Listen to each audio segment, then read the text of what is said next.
పల్టీ పల్టీ. అరే ప్లీజ్ రా, నాకు ఇంకా ఓపిక చచ్చిపోయింది. వెళ్ళిపోయిన వాళ్ళతో మనం కూడా వెళ్ళిపోలేం కదా చేసి. ఏం మాట్లాడుతున్నావు ప్రసాద్? మీరు నన్ను, నేను మిమ్మల్ని కమెంట్ చేస్తే ఏం యూజ్ ఉండదు. అదే అందరం కలిసి పనిచేస్తే ఒక మంచి రిజల్ట్ వస్తుంది. వీఆర్ లైక్ ఏ ఫ్యామిలీ రా. మొన్న నీ బర్త్డే పార్టీలో ఆ రెడ్ డ్రెస్ వేసుకున్న అమ్మాయిని చూసాను చేసి. తను నా కజిన్. ఓ, తను నేను పెళ్లి చేసుకుందాం అనుకుంటున్నాను. తనతో నీకు పెళ్ళేంట్రా? ఏ అమ్మాయికి మేనరికం సంబంధం ఇష్టం ఉండదా? తనకి నీకు మేనరికం ఏంట్రా? అంటే మనం అంతా ఫ్యామిలీ అన్నావు కదా, రీజనబుల్ చేసి సంబంధం చేసేసే. ప్రసాద్, వీఆర్ ఫ్యామిలీ అంటే వర్క్ లో ఒకరికొకరు హెల్ప్ చేసుకోవడం. ఫ్యామిలీ అంటే ఫ్యామిలీయే, వర్క్ అంటే వర్కే, పూజ అంటే పూజయే, ప్రసాద్ అంటే ప్రసాదే. That's it.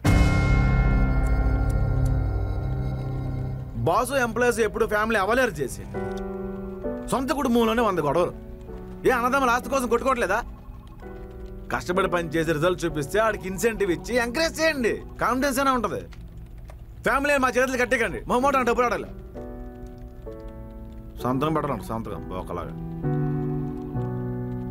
ప్రసాద్ గారి మాటలకు బాధపడకు చేసి. చాట్ జీపీటీ వచ్చాక గూగుల్ తల్లి మర్చిపోయిన చరిత్రహీనులు ఉన్న సొసైటీలో బతుకుతున్నాం. Get well soon.